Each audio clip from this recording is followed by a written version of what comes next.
everybody, I'm Zenith Warrior Princess, the cutest of ghost buns, and welcome back once again to the Disney debate. I am joined once again by our usual crew of Kat and Doug, but before we begin, we are all sick. We are all sick today, and we've had a lot going on. On my neck of the woods, I just found out that I have Lyme disease. So that explains so much of the past few years that, all the issues that I've been facing have basically been Lyme disease and they just didn't detect it until now. But enough about my sickness. How's it going, Kat? Bah, humbug. Somebody see my lung? There it is. Yeah, bah humbug indeed. God. I'm not looking forward to what we're about to talk about, and honestly, this Christmas season has been rather to suck. So yeah, like between me being sick and between just the overly festive Christmas holiday, which has no right to be as festive as it is, I am not doing too well right now. And Mr. Doog. Zenith, tonight you will be haunted by 3 ghosts, and they're all me. Oh, God damn it, Nappa. For the last time, we're not doing that bit. Aw, come on. Have a heart. So yeah, all three of us are sick, so we represent the ghosts of, Christmas Cat, Doug, and I'm just the ghost of Christmas bunnies. It's been a year, it's been a lot, but, now that we have... I finally have answers about what's going on. I can finally start to heal, I hope, and knock on wood. And hopefully Kat and Doug can get well soon, and we can go from there. But Christmas is supposed to be a happy occasion. Let's not bicker and argue about who made who sick. Zen. Doug. But we're here to discuss A Christmas Carol. Now, the interesting thing is that on the Disney debate, we have covered 2 other Christmas Carol adaptations. And, Christmas Carol is probably one of the most widely adapted properties of all time. It is well known. It has been countless adaptations. And Disney has done many of them. The first one we talked about was Mickey's Christmas Carol. And actually, before watching this version, I sat down and first thing I did was watch the George C. Scott version, which is my favorite version of the tale. It's just so good, and it's not a Disney one, but, maybe one day. But I also, afterwards, sat down and rewatched Mickey's Christmas Carol. And it's, for an abridged version, I still find this very enjoyable. I still think it's kind of weird that Goofy lied and cheated widows out of their money. Like, that was the weirdest thing for me as an adult. I'm like, wait a second, what? And I know they did the whole thing for the chain gag with Goofy, like, making his screaming noise, but like when he's just like, oh gosh darn it, I cheated them widows out of their money. Yuck. I'm like, Goofy has a whole second life we know nothing about. The man ended up with a son, for God's sake. You know how rare that is for an animated character in a Disney property? That's right, Goofy yucks. But it's a very enjoyable adaptation. I think the choices are a little bit out there, but I think, having the Wind in the Willows characters as the collectors for the poor was a great choice. I think Scrooge is perfect. And just, this was the character and the voice actor that would, like, come to embody the character for years to come. It was his first time doing the role, and it just really struck. And so... a lot of these choices really work for the characters. I am not as big on, the giant for Ghost of Christmas Present, but I can understand it. But Goofy as Jacob Marley was kind of weird for me. The rest I understand, and they fit with other adaptations. And I think Pete as the Ghost of Christmas Yet to Come is just perfect casting. Um, but overall, despite some of my problems, I really enjoyed Mickey's Christmas Carol, and I still think it holds up. Kat, what are your thoughts? Oh, I love Mickey's Christmas Carol. It was the first Christmas Carol I ever watched, and it always gets me right here. It's like, yes, it's very short. It's a very kid-friendly version, but that's kind of what makes it charming. And you get to see it like during a time where Disney wasn't doing so well, so they were just using their characters like however way they wanted to. And the fact that they were able to make such a heartwarming, such an endearing little like Christmas Carol adaptation out of this like is truly impressive. And I watch it every year, and I probably will watch it again this year because as much as a Scrooge as I am, my heart isn't completely made of ice. I will sit down and actually watch this if given the chance. Mm-hmm. And Doug. I mean, honestly, I don't have the same kind of nostalgia for Mickey's Christmas Carol that everybody else does. I've maybe seen it once or twice. Um, I mean, I enjoy. This is probably like the first time that Scrooge McDuck got like an animated appearance. Predates DuckTales, right? Yeah. This Yeah. is actually the first appearance of Scrooge McDuck and his voice actor, as far as I As know. Alan Young, yeah. So I mean, in that respect, yeah, it's good that I respect that. I think it's clever. It gets the point across in a shorter amount of time. Um, it's not one of my favorite versions of Christmas Carol. Then again, there are very few versions I really have any real strong desire to watch. Um, and again, it's like with Christmas Carol, like Kat said, there are so many versions of it. It's been done ad nauseum. It's almost like it kind of you don't you start to kind of feel distanced from it after a while. You'll feel a bit verklempt. Mm. I mean, like, you just kind of disassociate from it after a while. I think one of my first, exposures to Christmas Carol was, like, back when I was in elementary school and I did Glee Club, and we did, like, a stage slash music version of Christmas Carol. And I actually still kind of remember at least, like, one or two of the songs from it. Um, and then, yeah, I think after that I watched the Muppets Christmas Carol, so I had thoughts. Uh,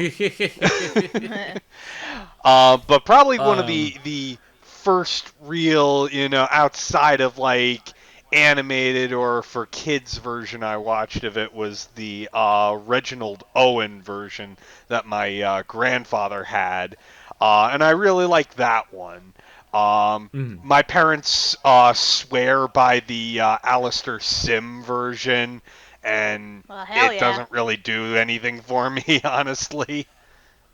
I really need to see that version. That's one of the ones I haven't seen. I haven't seen the Patrick Stewart one. So there's room for me to improve. I try to like watch a little bit more each year. But speaking of the Muppet Christmas Carol, that was actually the last one I watched, and we did this one actually recently, according to our timeline, but it must have been like 2 or 3 years ago because we had to like reshuffle and redo things. But this was the last one we watched, and I remember back then not really appreciating it as much. But like watching it now, I get it a lot better. I think I have a much greater appreciation for Muppet Christmas Carol now. Um, it is sweet, it is saccharine, but just watching it after watching the version that we're talking about today, it's like night and day. And it's like we're going to be talking about the Jim Carrey version today. And look, I like Jim Carrey, but there's so little heart and there's so little feeling in this adaptation. And then you immediately go to Muppets and you see it's like night and day. And the fact that A Muppet Christmas Carol was the first Muppet movie after Jim Henson's death, and it's dedicated to him, and there's a whole scene about like, uh they talk about how like life is about meetings and partings, and like it really hits home. And I was a little bit harsh, I think, on Michael Caine as Scrooge, but I think like everyone goes for a different feeling with him. But I think the idea here is that this is a Scrooge that was not always nice. Like he just had a lot of hardships in his life, and he became embittered. Whereas, like, say in the George C. Scott version, you could tell he found ways to enjoy life. It's just that, he let the cruelty take advantage of him. And so there's different aspects of Scrooge in each different performance. I think what I like about Michael Caine the most is that, like, he slowly starts to learn and to change, and especially by Christmas Present, he's just like, oh, I didn't know what I was missing. Like, he starts to understand by that point, and it gives a better idea of why Michael Caine could change.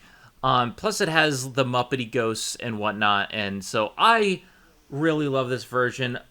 Relevant to the proceedings, though, as of December 11th, so a few days ago at the time of this recording, they have re-uploaded the remastered version with the original like song. So when they kind of went to the DVD broadcast, they cut out one of the songs because they didn't think it was.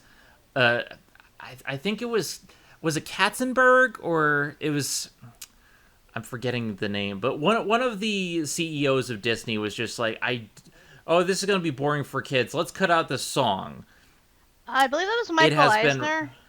I think it was. Oh yeah, it could have been Eisner. Yeah, Katzenberg I think had left by that point to start DreamWorks, so I'm pretty sure it was Michael Eisner who was in charge at that point. Yeah, so like, if I'm recalling correctly, Eisner was just like, hey, this is boring, let's cut it out. And to be fair, the song is not the best in the film.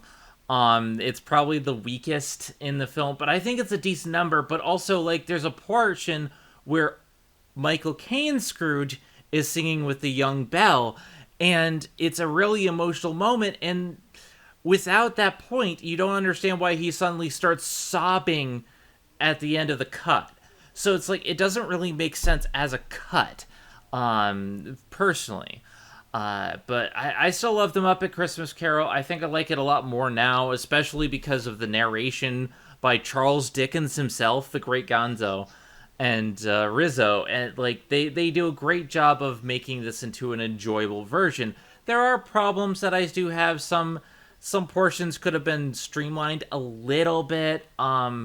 And I do feel like some of the songs are a little bit saccharine, but like the film cinematography is amazing. Kat?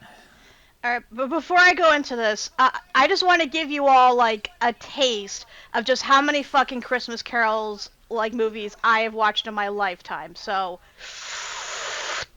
I've seen the Albert Sim version. I've seen the George C. Scott version. I've seen the Kelsey Grammer version. I've seen the Patrick Stewart version. I have seen the Scrooge version with Bill Murray. I've seen the animated one with Tim Curry. I have seen Carol Christmas on that god awful ABC straight to movie thing.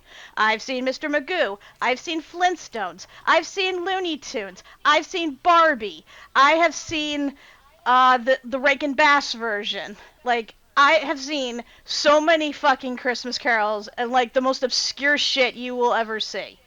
But I can easily say out of everything I've seen, Muppets Christmas Carol is easily among the best. Like, easily among the top ranking out of all of those. Like, I grew up with it as a kid. Not only did I grow up with it, I grew up with the VHS version. So I actually grew up with the song intact. So I could see why they cut it whenever they air it in syndication. It's not my favorite part, but like you said, it has its merit and its reason for being there. But just as a whole, Muppets is amazing, and it's not just a great Christmas Carol movie, it's easily one of the Muppets' best movies in general, and considering this came out after the death of Jim Henson, that is really saying something. So yeah, I will always watch Muppets Christmas Carol if given the chance, because I just love it that much. And Maestro Doog. With Muppets Christmas Carol, I think we've talked about this before. As I said earlier, I had different thoughts about it when I was younger, thinking that it didn't stick very close. Um, I've since softened on that stance. What you call it? I still don't particularly like Michael Caine as Scrooge, but you know, I think Muppets Christmas Carol's okay. I don't really have very strong thoughts about it. Although, what you call it, we actually watched.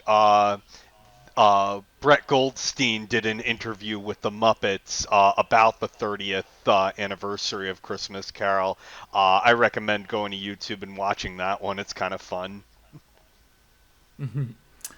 With that being said, before we dive into this abomination, I do want to talk a little bit about why George C. Scott version is my favorite version. Muppets is my second favorite right now, but I think what I like about the George C. Scott version is that it allows you to empathize with Scrooge.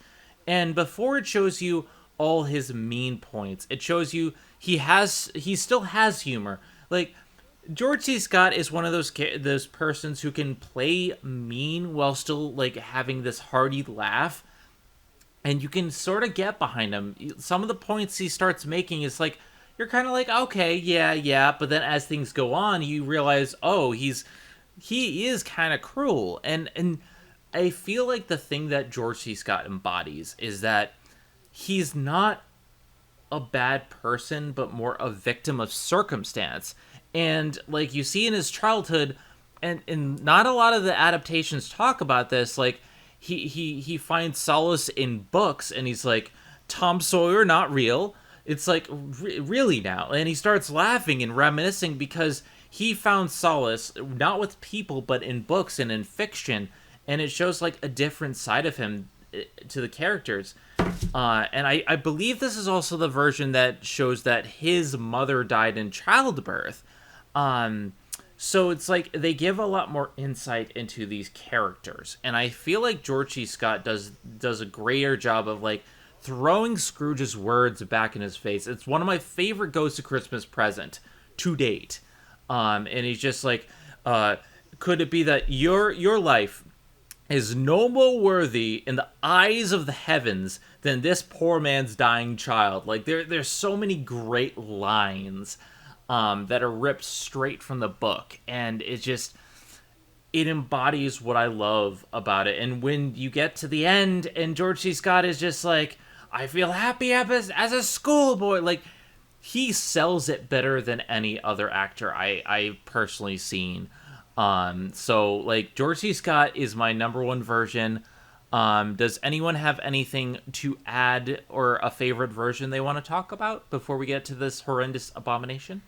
Like I said, the Alistair Sim version was the first, like, I would say legit Christmas Carol I saw with, like, straight up human actors. And I know, like, some people don't care for it just because it is really long and it's kind of an older version. But I kind of appreciate it just because of how in depth it goes into Scrooge's past and stuff. And Alistair Sim just gives, like, an amazing performance, in my opinion. In fact, from what I read, he actually inspired a lot of Jim Carrey's performance for this movie, which you can easily see if you like watch it side by side. Um, I don't know why I prefer that like over the George C. Scott. I do like George C. Scott. I just haven't seen it as much as I did the other version. And plus, again, Hmm. it's because to me, when I growing up, I kind of associated George C. Scott with Percival C. McLeach from The Rescuers Down Under. So Oh, it's yep, kind of yep, a yep. hard differing thing, like for me, like because every time I hear him talk, I just hear the poacher. And yeah, granted, he gives a good enough performance where I can forget about it after a while, but that association's still there, is what I'm trying to say. He also did Patton as well. Like he's a versatile actor, but he does have like the villainous portrayal down. Oh, it's for sure. Um, and and Doug, I know you said you didn't really like you've seen a lot and you're not really like super fond. Is there any that you have a favorite of or? Like I said, I remember feeling particularly favorable toward the Reginald Owen version because it just felt like a lot of the other versions, they try to just do their own thing with the adaptation. It's fine, but sometimes it's like, why are you making these choices? Which I think we're going to be asking a lot during this review. Um, but it's like with Reginald Owen, it felt like they were doing the straight up thing. It's been years since I've seen it, so I don't remember, every little thing. But I just remember it being, straight to the point, doing what, not trying to do things out of order. The characters feel like they should. Um, so yeah, for me that just felt right. Like I just remember not feeling particularly strong toward Alistair Sim. I felt like he just wasn't quite up to what I was looking for in Scrooge. Plus, I think they did Ghosts out of order, if I remember correctly. Um, so yeah, when films do things like that, I tend to get a little eh. And like I said, it's just they make so many Christmas Carol adaptations. You start to just stop feeling after a while. It's like, what they're doing with Pinocchio. You blink and there's like five more adaptations, or like the Bambi horror film, or the Winnie the Pooh horror film, Or or like all the fucking God, shark movies that get made. public domain is a good thing, but it also leads to a lot of horror films for some reason. I don't. I do want to shout out, though, Uh, two Christmas carols that I love, if only because of how utterly ridiculous they are, but, like, ridiculously enjoyable in that respect. The Flintstones Christmas Carol, because this should not exist. Why are cavemen celebrating Christmas? What do they know about the birth of Jesus? Like, why do they have Christmases in their society? This makes absolutely no sense. But not just that, but because they're basically putting on they're doing a story within a story where it's more Fred, like, learning his, like, lesson by virtue of the play itself and not necessarily him as Scrooge learning the lesson, which I can appreciate. I also love the Blackadder Christmas because when you think about it, it's the ultimate anti-Christmas carol where you have a guy who starts off really nice, but after being visited by the spirits and stuff, he ends up becoming an asshole. So I really do appreciate that, like, so much as somebody who's, like, seen every adaptation. Like, that to me is, like, the biggest breath of fresh air, like, I've ever seen. I haven't seen that, but I've seen the clip. It's going off, Boric. What's happened to the spirit of Christmas? It's going off, Boric. It's right out. I've gotten you um, a fist, and the best thing is you can use it over again, psh, and again, psh, and again. Psh. it's a shame about what happened to Rowan Atkinson later in life. But let's remember the good times. Christmas is about remembering the past. The past. Unfortunately, we can't do that today because we're talking about the future. Kind of this was the new technological revolution. Robert Zemeckis is the director of this, and you might remember him from Back to the Future, but a lot of, like, his modern stuff is just, the Polar Express and CG, and he has this really weird shift where he wants to focus on this new technology. He's kind of like James Cameron. It's like, I want to get my hand on that new technology. And, like, I was looking into this, and it's like, oh, he wanted to create he wanted to make it really down to earth and down to the book. And I actually did a little bit more research into this than I normally do because, I was kind of confused by this version for so many reasons. But so Zemeckis directed it. He's making the CGI, and to be fair, I like the Polar Express. It has uncanny valley faces, but I think it's a great adaptation of one of my favorite children's books, which didn't have as much substance. But here, I think the biggest problem, the thing that stood out to me from the very beginning, and I had to pause like 5 minutes in, this is very much CGI technology porn. And I don't mean like that in the literal sense. I mean in that he can't not focus on the CG. It's constantly moving the camera, constantly bringing things up and down, and And I don't normally get motion sickness. It's something that my dad had, but like I got motion sick watching this film. It was a lot like Cloverfield, but the difference is instead of like shaky cam, it was just constantly like smoothly moving up and down and sweeping it up and like that can work. It worked in How to Train Your Dragon, but watching this, I had to keep stopping it. I had a headache. Cat. No, I absolutely agree. Like, it's part of the reason why I didn't see this in theaters to begin with, because given what I've seen in Polar Express, which I will stress, I do like when it's shown in that way, because that's how it was meant to be. What I was worried when I saw the trailers, like with Scrooge being flung everywhere, with him flying everywhere, I'm like, oh god, like I'm gonna like get so sick watching this because like I get motion sickness, but also like 3D just hurts my eyes when it comes to certain ratios and stuff. So that's why I gave this a pass altogether because like I don't want to actively suffer when watching a movie. And plus, like I said, I've seen every Christmas Carol out there, so I didn't feel like this had anything new to offer me in that aspect aside from being like a visual spectacle that could potentially make me sick. But like yeah, seeing it now, I'm glad we saw it like normally on the TV, but like the whole time we're watching this, I'm like checking my phone and being like, okay, are we done sweeping through the city yet? Can we get back to the story? Why are we suddenly upside down? What the fuck's going on? Like, they definitely were trying to It's like too much. yeah, they were like, it wasn't just visual porn. It was like, this is somebody who's been to England and was just wowed by it, and they want to show off every fucking aspect. Even though, from what I read, a lot of the London they showed is actually very inaccurate because there are structures and stuff that were either had been destroyed by that point or were built like centuries later. So it makes like no sense in that regard why it's even there, aside again from being visual porn. From what I heard, this was the first Disney film to actually be shown in 3D IMAX. I cannot imagine watching this in 3D IMAX. Like, I would leave the theater if I was watching it like that. I It can't stomach the thought of like seeing this like that. the best word I found to describe this, and I think this resonates with my entire experience with this film is indulgent.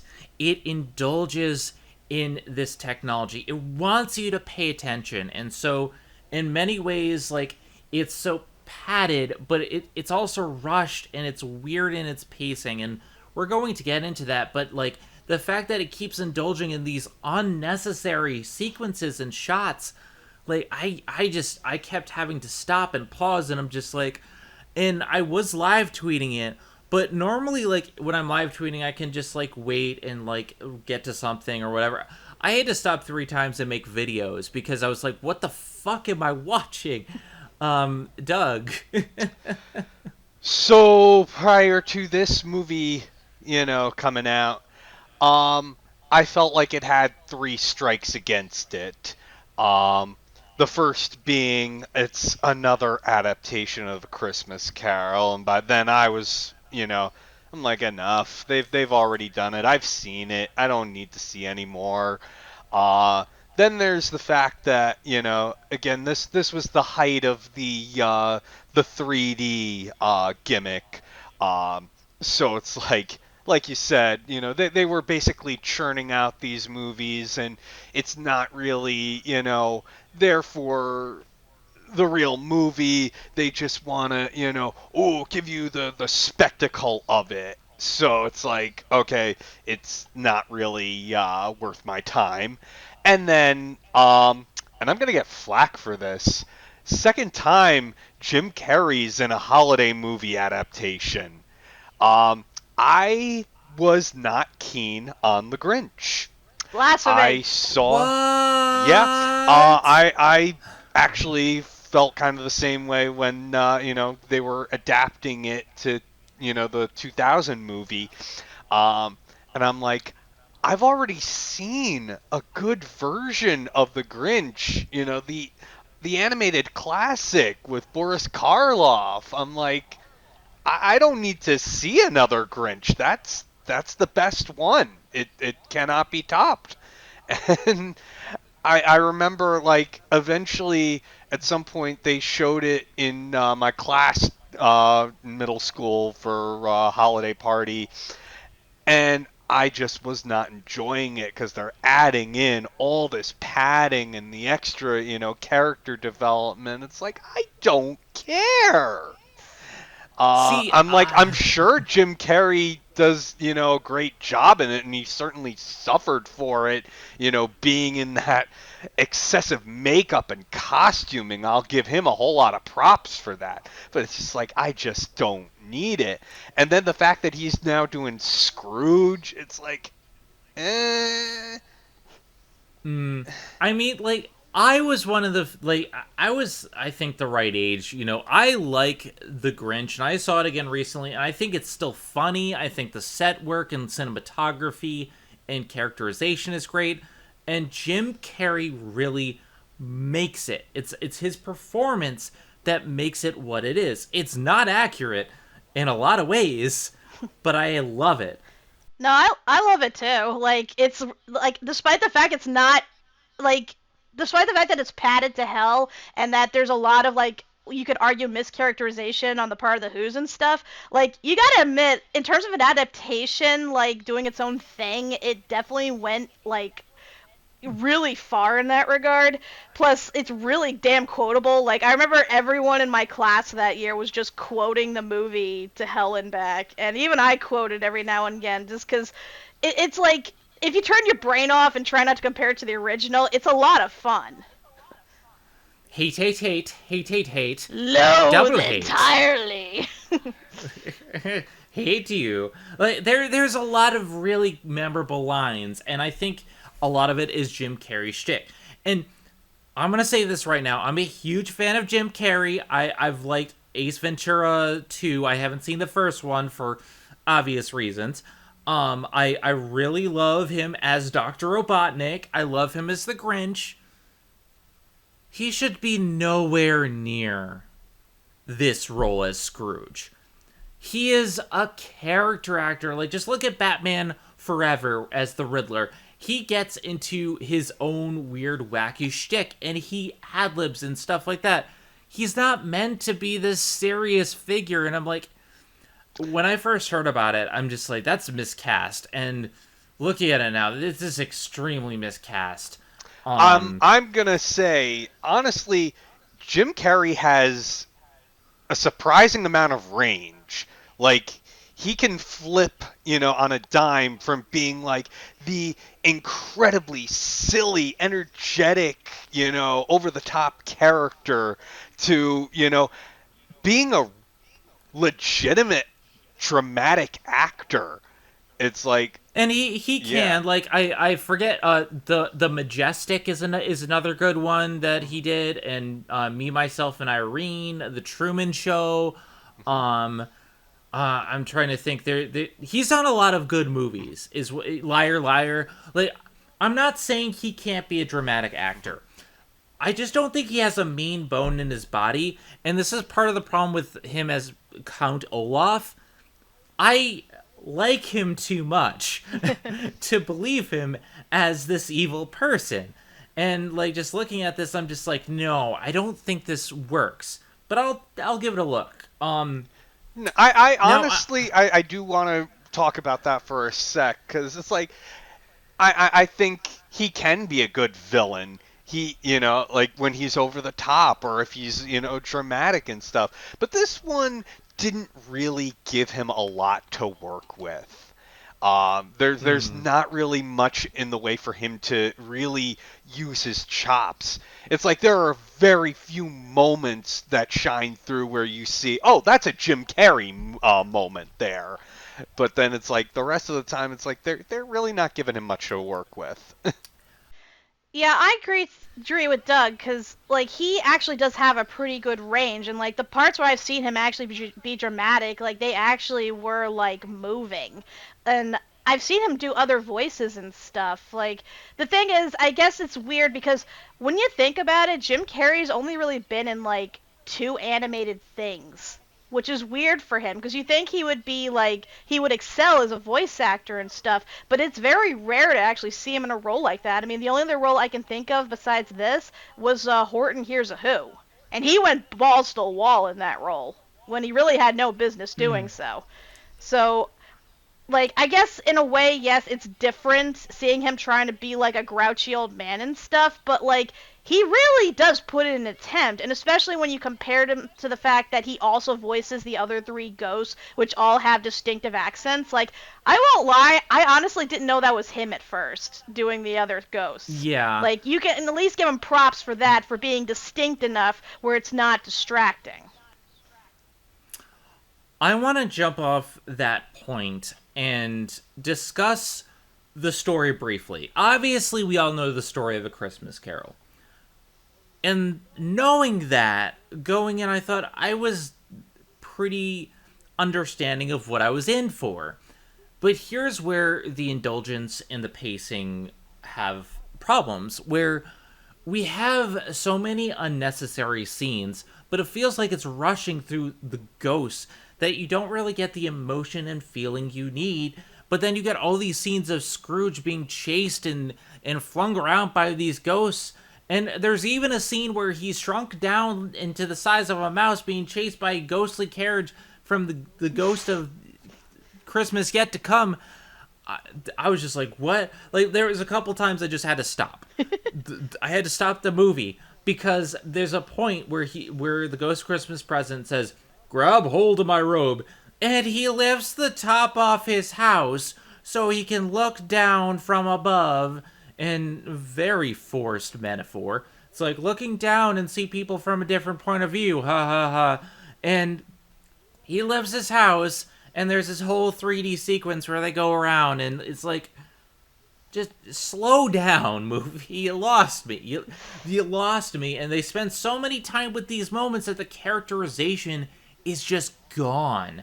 And we're going to talk about the characters in a minute, but it's just like, we have all these indulgent scenes, and the biggest problem for me was they include a scene at the very beginning. And that's where you lost me, where normally every adaptation starts with Marley was dead as a doornail. That, that has to be understood. But here we see him burying Marley and stealing the tuppence off his eyes. And I'm just like, because that's what we want to see in A Christmas Carol. We want to see the epic scene where Scrooge has to pay the mortician. It's just so unnecessary a scene. It's like, we didn't need that. Maybe it was in the book. I didn't look that part up. But even if it was, this is the kind of stuff that you would take out of any adaptation because it adds nothing because the narration already said it. So I want to add two things here.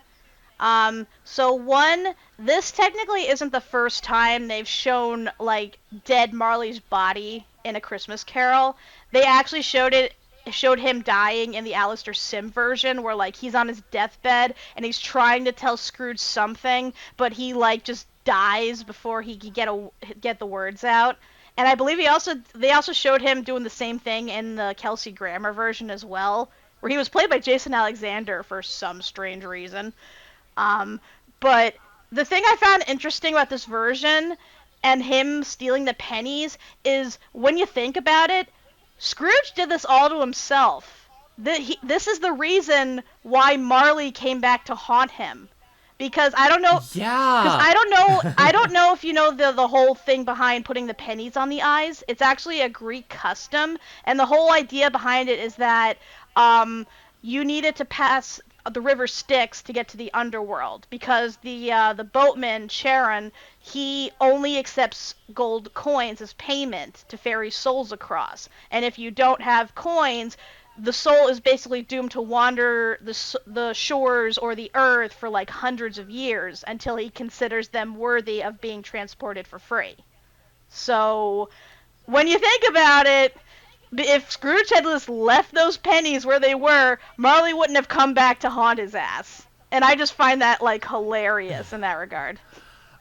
And that does make sense. And I am familiar with the Greek myth and stuff.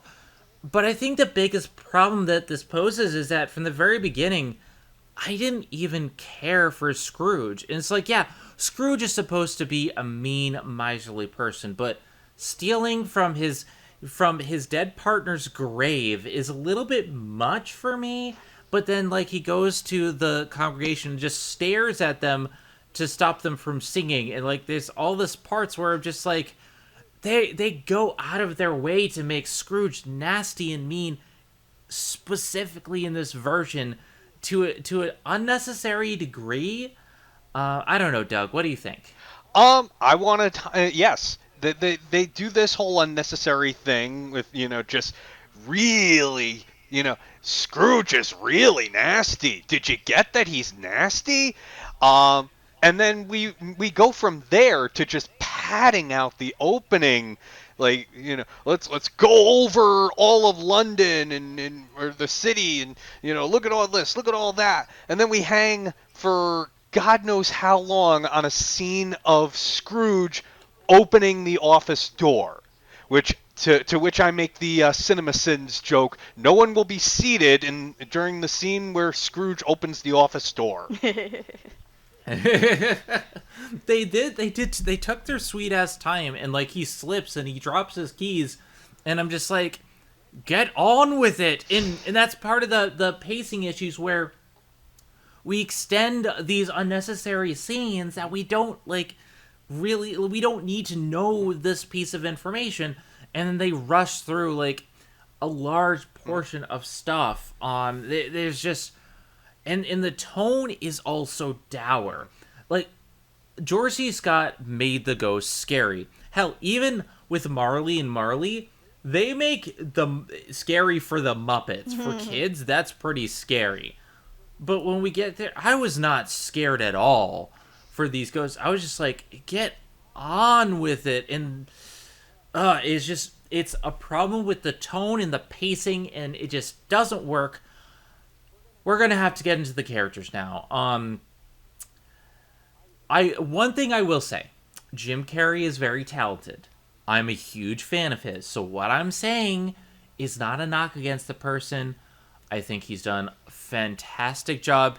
He is supposed to be retired unless there is another appearance of Dr. Robotnik that he agrees to. He said basically if he likes the script, he will reprise the role. But other than that, he's retired from acting. So I think he's had a fantastic acting career. And I do think him voicing all of the ghosts was actually pretty interesting idea, because the ghosts are supposed to reflect different parts of Scrooge. The whole thing is like, not long past, your past. So although they don't say that in this version, which would have made a perfect connection, but whatever. But having him voice the different ghosts was a good idea. I just don't know what they were going for with Scrooge, because in most adaptations, Scrooge is supposed to be British. I know they're going for more an old man vibe with Scrooge. He sounds more Scottish half the time. I don't know if that's just me, but like there are a lot of times where like he says something and I'm just like, what accent are you trying to do? From what I heard, he kind of waffles between doing an English and an Irish accent. Like, Yeah. it's a little tough because he's doing an old man voice, but with a British dialect, and it doesn't always come across as such. Like, don't get me wrong, he's pretty good at doing impressions, but doing foreign voices, to my memory, has never really been his forte. So it like, on the one hand, yeah, it does make him sound old and grizzled, but like you wouldn't even tell he was British, really, if you just listen to him speak. So Yeah. And actually, you want to know a fun fact of who was supposed to be Scrooge before they chose Jim Carrey? Owen Wilson. Wow. What? Like, you want to talk about miscast? Imagine this role if Owen Wilson was in it. Wow. Hamburg. Decrease I'm the Lightning surplus McQueen. population. Wow. But you gotta admit, this would have been the funniest shit in the world if they kept that casting choice. That would have been weird. And, the casting is so weird because Scrooge isn't the only one that has, like, multiple voice actors.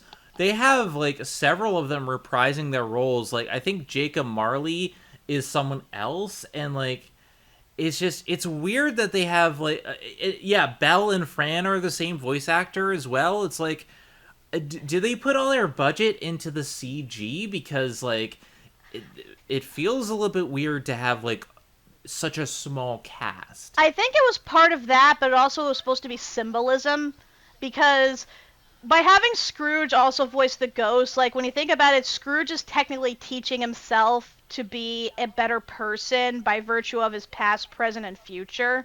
At least that's what I read like the symbolism was supposed to be. You have was it Gary Oldman doing both Bob Cratchit and Marley, which you can see the connection because they both work with Scrooge, like one being his past partner, the other one being his future partner. So I guess there's that. And then you have the actress playing both Fan and Belle, who you can argue are easily the two most important women in his life that he ended up losing.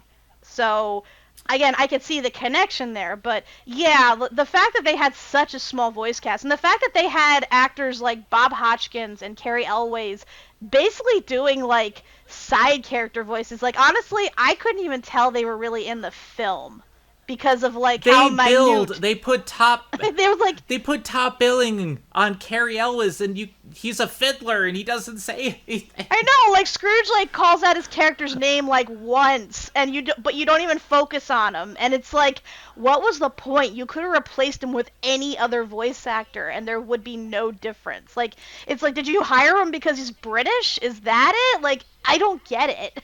Like, I can see the symbolism for the others, but for this, it's like, dude, give him a little more something to do. Like, make him one of the ghosts or whatever. It just felt like a waste.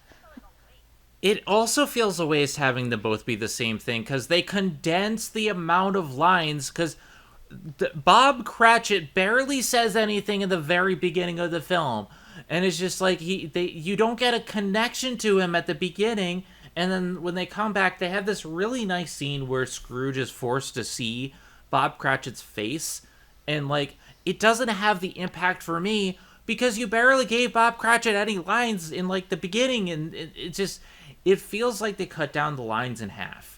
I mean, it condensed. I mean, to be fair, like I've actually read the book, and he really doesn't have that many lines in it.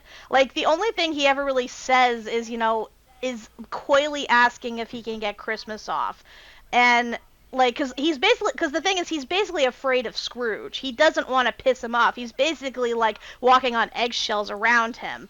Like the most I've seen in like certain versions where he'll like get up and clap after Fred gives his whole like Christmas speech and stuff, but that's about as daring as he ever gets in front of Scrooge. Like this guy man is actively afraid of him, so I can understand him not really talking that much. It's like usually the more newer versions that tend to embellish him a little bit more and give him a little more characterization, which in my opinion actually does help to get a better connection to him, because otherwise you just feel bad for him. What do you think, Doug? So first off, I want to go back because I didn't get to put my take on the accents with Scrooge.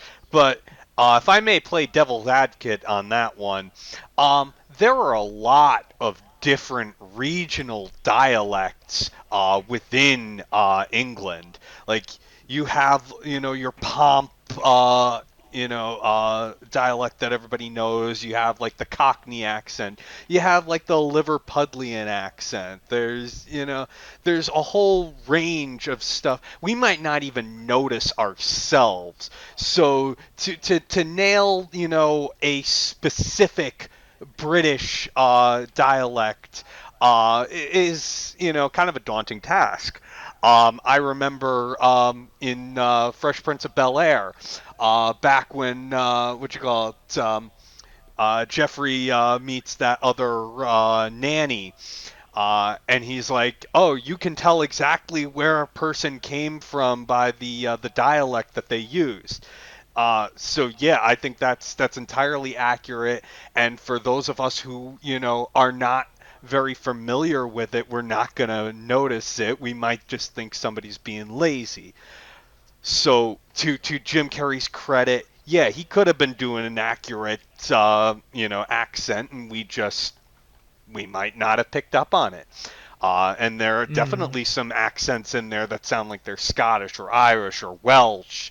You know, there's a lot of different countries that are nearby and they congregate, and it just kind of goes into the overall aesthetic of the country. So yeah, that's I'll say my piece on that. But I do feel there were some interesting choices that Jim Carrey made concerning the ghosts. Um, I wasn't really a fan of the Ghost of Christmas Past and how it was all this like cryptic ASMR whispering with very stilted dialogue. Let's not even jump around that. It just felt like a very weird choice. Um, I'll talk more about my issues with the Ghost of Christmas Present. Uh, we delve into the character, but his voice wasn't really an issue for me in that respect. In terms of, yeah, I felt it was a very confusing choice to have the actors, portray multiple characters, and yet a lot of the ones that are barely even noticeable within the movie have that top billing. I don't understand it. I could understand more, like you said, there are a lot of connections within the characters that it makes sense for Jim Carrey or Gary Oldman or what's her name who did Fran and Belle. Yeah, it definitely makes sense for them to voice multiple characters. But if you're going to cast that many people in it, it just feels like you're wasting a lot of characters, or you're wasting a lot of Mm. actors. It's definitely a weird choice. So let's go down the character list briefly and discuss. I want to just talk about Fred real quick because Fred was an afterthought in this version, and Fred is played by Colin Firth. I normally love Colin Firth and everything, but I think he's so miscast in this. He plays Fred like he's too old sounding for Fred, and he's like the first like few things he says are so stilted and awkward coming out of his mouth, and it just his connection, like they barely even mention like a lot of the stuff with Fred in this version, and I feel like they probably could have cut him in this version if they were really wanting to indulge in all this other stuff. I don't know. I didn't like it. I thought it was weird. Doug? I felt they just completely missed the point of the character. Um, Normally, cousin Fred is like trying so desperately to, maintain some sort of relationship with Scrooge. He's, hoping against hope maybe something will change and that, he can get, Scrooge to see the light. And he's just optimistic. He never really talks negatively about Scrooge. Maybe if anything, like very offhandedly. But in this, he's just kind of he's making fun of him. Usually, it's like his party goers or his other family that are making the jabs at Scrooge and talking nasty about him, and then Fred's like, no, no, no, come on, don't be that way. Toast his health. Come on, think positively about him. And I just felt like they completely missed the point of the character in this version. I definitely agree there. Kat? I will agree the voice acting was miscast because again, I do like Colin Firth too, but like he's older than Jim Carrey. That is hard to overlook, especially when you think of the age correlation that the characters are supposed to be in this movie. So yeah, they definitely could have got someone younger sounding to be Fred. As for his involvement, again, that's from the book. That's basically the extent of him right there. But I agree, he should have been more jolly and optimistic and not let his uncle's like mean cynicism get to him because that's like he's put up with it his whole life and he knows his uncle's like that and yet he persists to try to like change his mind to show that he still has family that cares about him. And yeah, they don't really dive in the whole fact of why Scrooge like hates him so much. They hint at it, but it's not like overtly stated. And of course, we know it's because his sister died giving birth to him. And I've seen versions like do this where they actually show the mother like dying afterwards after she gave birth and Scrooge just looking at the baby in resentment. I've also seen other versions where he goes to Fred's party and he notes how after having seen his past, he's like, wow, he actually reminds me a lot of Fan. He actually really looks like her. And the ghost pointing out, it's like, yeah, in fact, her spirit survives through him. Like, she's always invited you to Christmas, that's why he invites you. I always like that symbolism there, so it sucks that they didn't do more with it in that sense, to actually make Fred more of a symbolic character. Like, Fred has a major importance in the story. The idea of Fred is not just about, okay, well, like, you have to get over your grievances. It's supposed to be about, you don't see what you're missing with your life. Because the whole point of Scrooge is that he has all this wealth, but he never spends anything on himself. And he never makes merry.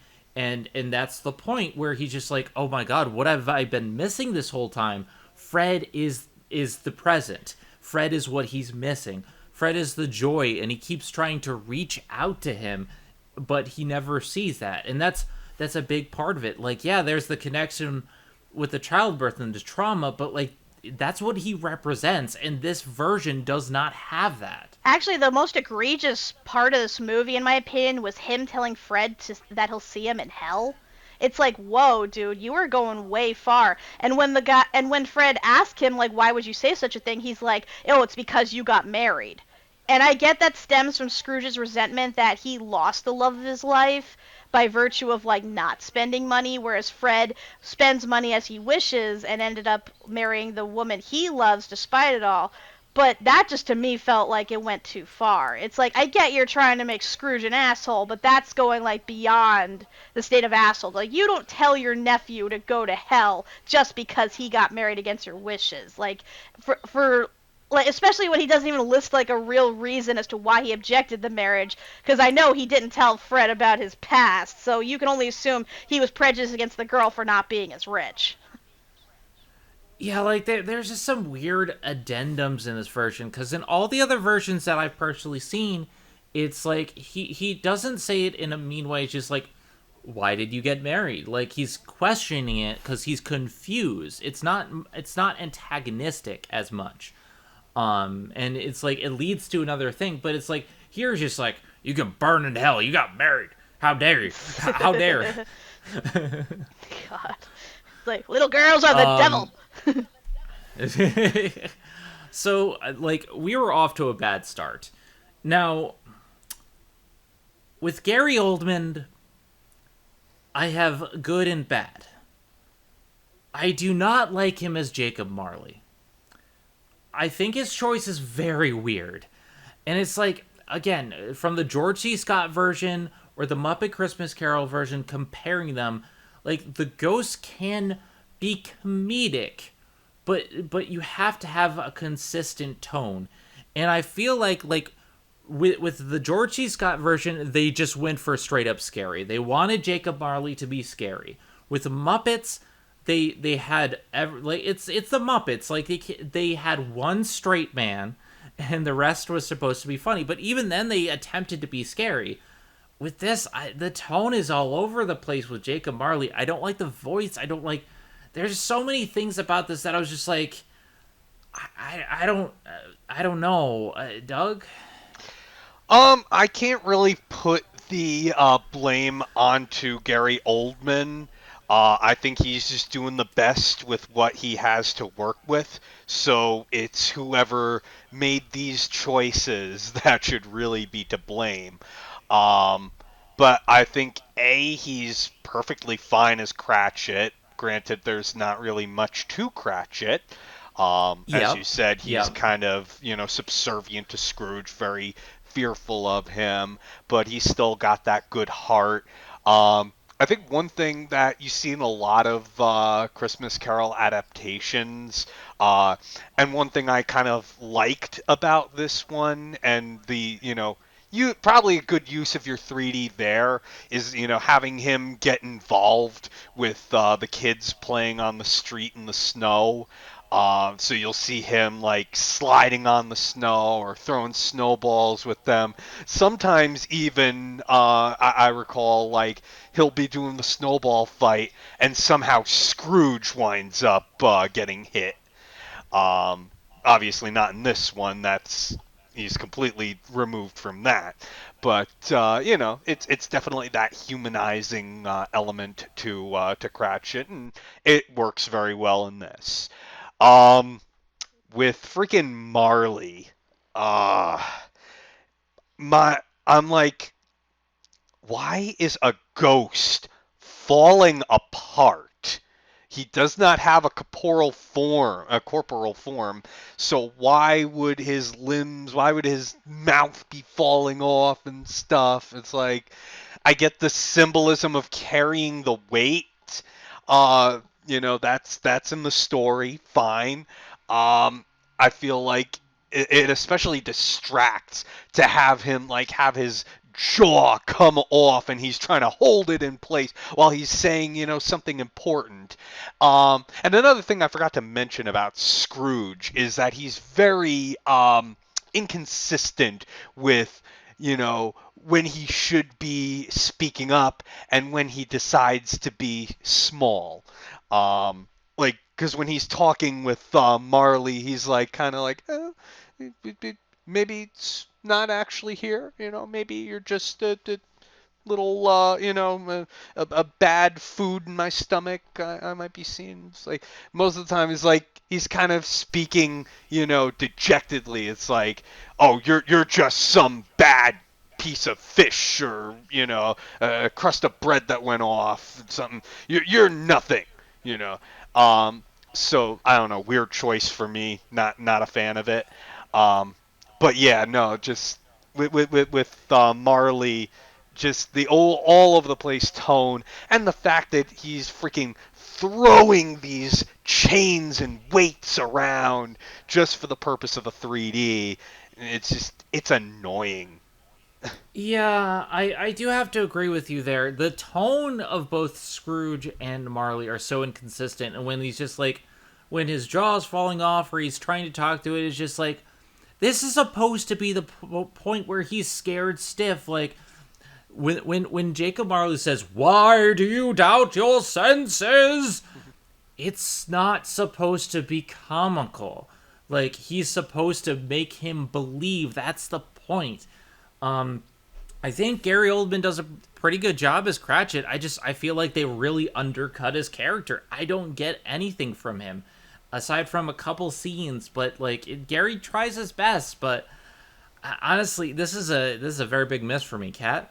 So here's the problem with Marley, and I base this both off the book as well as the many adaptations that I've seen in movies. He doesn't really have a personality or a character. Like, when you see him, he's basically a lost, suffering soul who sounds like he's shouting down the hallway and is, like, in perpetual pain. Like, he has no real, like sense of being. Like, we don't even really see him at all in Scrooge's past, like what he was like when he was alive. So we really have no context as to how he's supposed to act. So to me, when I saw him like in this version, I basically saw the same Marley I've seen in every other version of Christmas Carol. So I wasn't like, I didn't find this egregious at all. Like, and yeah, like Gary Oldman's like wailing and stuff, and they obviously do the inappropriate, like over the topness of him falling apart, which again is in a lot of the movies because he does wear the head scarf thing to keep his jaw from falling off. But like again, it's nothing out of the ordinary. Like, let's be frank, the only time you ever see a distinctive Marley in these Christmas Carol films is if A, they're played by an already established character, like in the Muppets where it was Statler and Waldorf, or Mickey where it was played by Goofy, or if this is an original adaptation. Like, for instance, in the movie Scrooged, A Carol Christmas and Miss Scrooge, their Marley is actually their boss, who is the reason why they became such jerks, because they taught them, how to be ruthless in business. That is why they ended up the way they did, and because of their affinity for their former protege, that is why they came back to help them. Like, that to me, I think, is a good way to do the Marley character. But since this is following the original book, this is basically what you get according to the book. So if anything, you can blame Charles Dickens himself for how he characterizes Marley. Damn it, Gonzo! So that's my point, is that you can't really blame Gary Oldman, because this is how the basic essence of Marley is. Like, there's really not much he could do outside of, what they chose to do by making him just flap his jaw about, which, dear God, ew. Yeah, like, I'm not faulting Gary. I feel like it was just a bad choice. And I've seen it done, but, like, in the George C. Scott version, they have him tie his hand up with a scarf and stuff, but only to, like, close his mouth. Like, it's more menacing in that. I don't know. Like, I just feel like the tone is all over the place here. Oh, for certain. Oh, before we stop, get off of Marley, I do just want to bring up something he says. This isn't, at the character. This is more the story, but he speaks of, the coming of the ghosts as if they're supposed to come within, 3 days, one on each day, I thought the line is, oh, the ghosts did it all in one day. Well, that's actually a change, because in the original work, it was 3 separate nights. Which is weird, but they condense it in most versions. Well, not so much. Like, here's the thing. I think Marley kind of trolled him in a sense, because, again, this is dialogue lifted directly from the book, so, again, blame Charles Dickens for this, is that he makes it sound like they're supposed to visit him in 3 nights' time. But keep in mind, these are time-traveling ghosts. So, technically speaking, you could argue that they do teach him all these lessons over the course of 3 days. They just send him back exactly to when he left. Like, that's part of the reason why Robert Zemeckis really wanted to do Christmas Carol, is because he finds it one of the best stories where they use time travel. So, in a way, he's not wrong. It's just in regular human time, whereas he would be gone 3 days, when in actuality he was only gone for like 3 hours. So I think that's what it's it just meant. a weird way of it's a weird way of wording it. Again, personally. it's the Like, problem of trying to be faithful to the book. I agree they should have changed it, but again, this was for the sake of trying to be, quote, authentic. So that's the reason why it's there. I guess it makes sense for, like, Christmas present that, that Christmas day is actually happening, rather than, some alternate reality.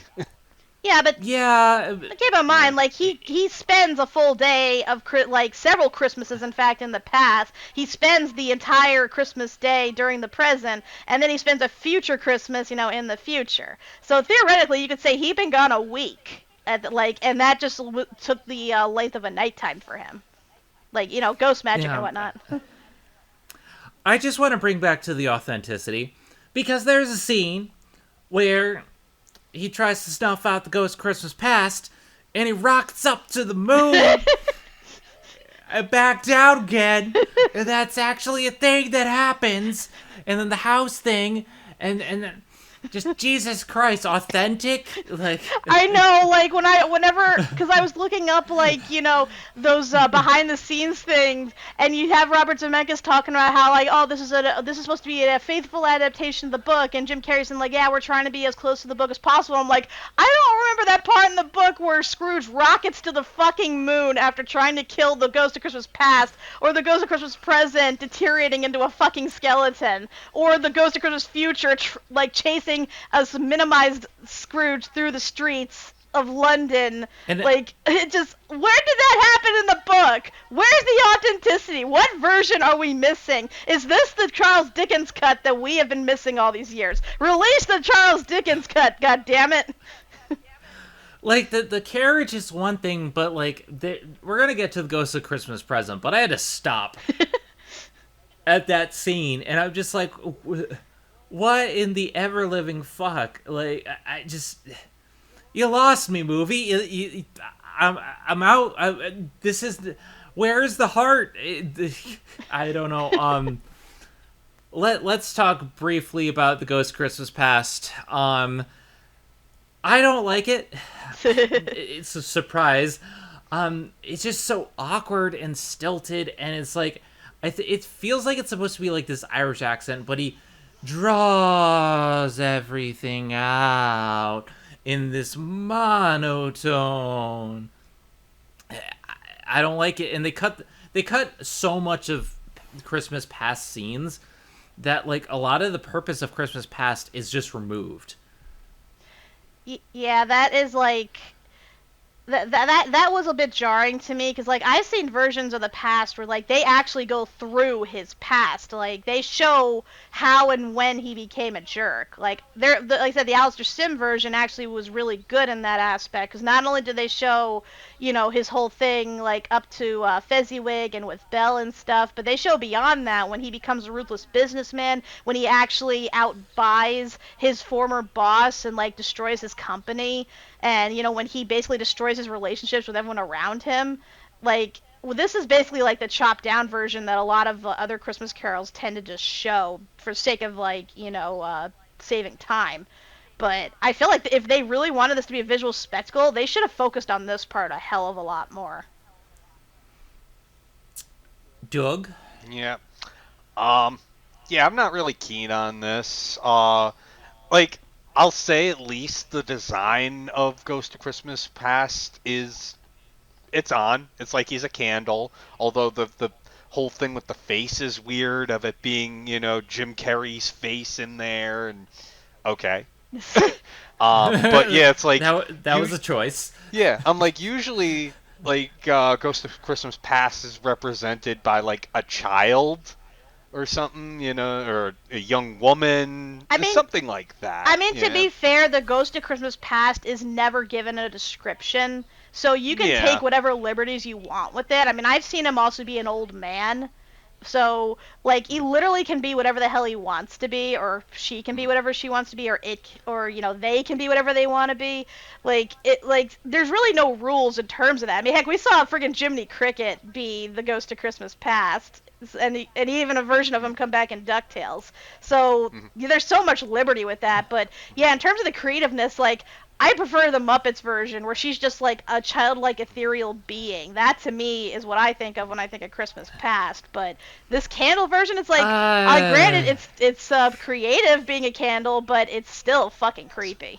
It's fine, but really the thing that really ruins it is just like we've been harping on is the voice choice that Jim Carrey goes with, and it feels just awkward and off. It's like creepy, but not in the right way. Um, but I don't understand why there's I always thought that like Fran was closer in age to Scrooge, and in this it's like he's so much older than her. Why is she like 11? And Yeah. she's supposed to like die in childbirth like that year, and I'm just like, what? And then of My course, mind. and then of course it's like just her whole scene as a drive-by. It's like, oh, I wanted father to let you know he's come back. He wanted you to come back. And it's like, oh, that's your sister, right? She died? Yeah. Okay, moving on. They rush through so much of this, and I think this is like a big part of my problem is like, I, the Ghost of Christmas Past is probably the most important ghost because it shows what he's lost. And yeah, he knows about it, but he has forgotten a lot of the joy that he used to have had. And it's like they keep cutting like these big scenes, like his school is like nothing, and they keep cutting and cutting, and it's just like Christmas Past should be enjoyable, and that's part of my thing is with the George C. Scott version. I think it's my favorite Christmas Past because yeah, it's an older woman, but it's glowing and she's radiating joy. And when when he says, show me this no more," she has a creepy smile. It's like you have to relive your past. They don't even say in this version, not long past. No, your past. When he voices all the same characters, like you have it right there, and it's like cut from this version, and it's just like, from what I understand, the ghost of Christmas Past is supposed to be like an ethereal being. I always felt that the Muppets was a little bit too creepy, and this one was just a little bit too weird. Past should have a glowing embodiment to it, and I think that's they failed so much by just rushing through this and giving it a bad adaptation in terms of like what they chose for it. Yep, they rushed everything, but then they get to the breakup between Scrooge and Belle, and they take their sweet time on that one because we have to be cryptic as hell about the whole. We entered into a contract. It's like, okay, you can't just say we got married. Did they get married? Like there's so many weird choices with this because we don't even really get to see her in this version before this point. I did want to point out a couple things. First off, Fan does not die in childbirth that year. The ghost himself clearly said that she dies in childbirth in adulthood. So technically, Fan can be whatever age the story needs her to be, and it doesn't like really change anything. And in fact, I've seen other adaptations where Fan was younger. I don't agree with those choices because I referenced the George C. Scott version where, it seems like she's more the older sister, and that to me makes a little bit more sense. Um, Another thing is, well, you complain that her part in this was really brief.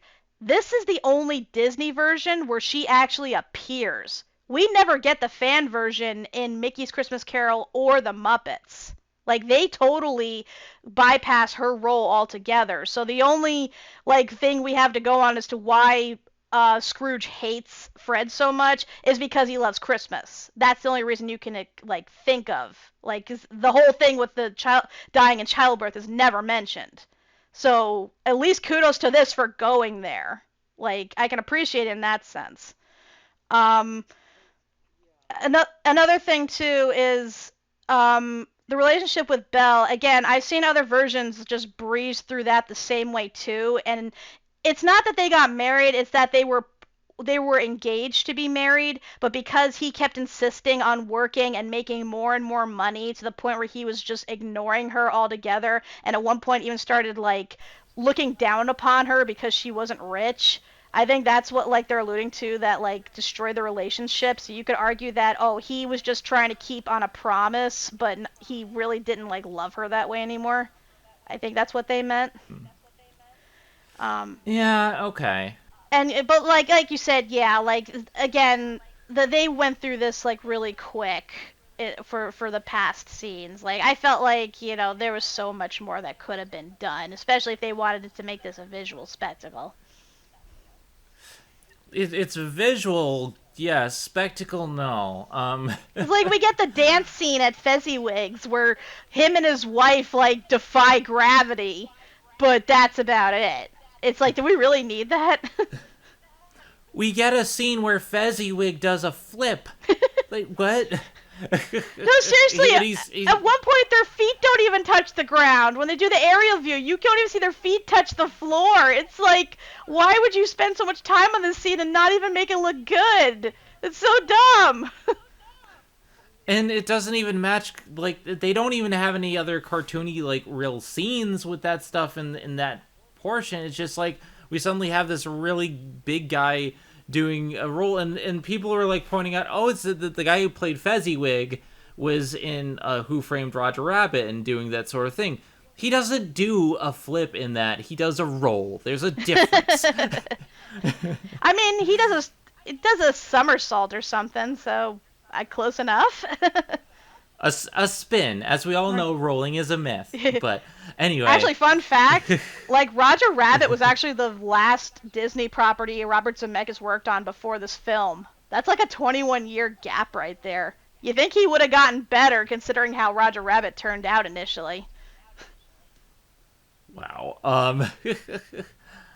Oh, God. So there's just a lot of weird choices. Let's talk about the Ghost of Christmas Present. Oh Lord. Oh He Lord. terrifies me. He is terrifying, and this is the biggest problem with Christmas Present in this. He is supposed to be happy and jolly and represent the joy. And yeah, he throws the words of Scrooge back in his face, but that's because he is flying in the face of everything that the Christmas present represents. But here, he has this creepy ass laugh, and then it ends with ignorance and want coming out of his robe and shape shifting into various different people to mock Scrooge, all while the ghost of Christmas Present has a heart attack in real time and deteriorates into a skeleton, dying, laughing, and just flies away as dust of. What the fuck? Because we totally What needed to is see it? that. Let's traumatize the kiddies What while the we're at it. What the fuck? I got Doug, Cat, someone. I've been wanting to talk about this. So first off, and I have this issue with both the Ghost of Christmas Past and Present, is that their characters in this are, like you said, they're just straight up sinister, or jerks, or angry. It's like most adaptations, they're warm. They're comforting Scrooge. Scrooge is, kind of almost he's letting his guard down and everything. It being opening his mind to things, and then only after they've said what they want to say do they pull the wool out, and they berate him for his thoughts and actions and things he said. With this one, like we said, they're basically the same throughout. They don't have that moment of okay, now you're actually a genuine threat to me. You're now you're actually scaring me. I was comfortable with you. And yeah, I think the Ghost of Christmas Present in particular is the most offensive of this. His is the most egregious because, like you said, he's just being creepy the entire time. I think every adaptation I have seen of Ghost of Christmas Present, he is the jolliest. He is the warmest. He is coming up to Scrooge and touching him and holding him up against him. When he says touch his robe, he wants him to, like, touch him. In this one, this is freaking social distance Ghost of Christmas Present because he's like sitting up above Scrooge the entire time and talking at him, not talking with him. When he says touch my robe, he like throws the 6-foot robe down, the belt down to him to touch. So it's like he's not even any. It's like they're in the same room, but that's it. It's like it's so that this bothered me the most out of everything in the film, even the freaking carriage chase. Because it just feels like such a character assassination. He's basically the embodiment of I need an adult. I am an adult. No, touch my robe. Oh dear God.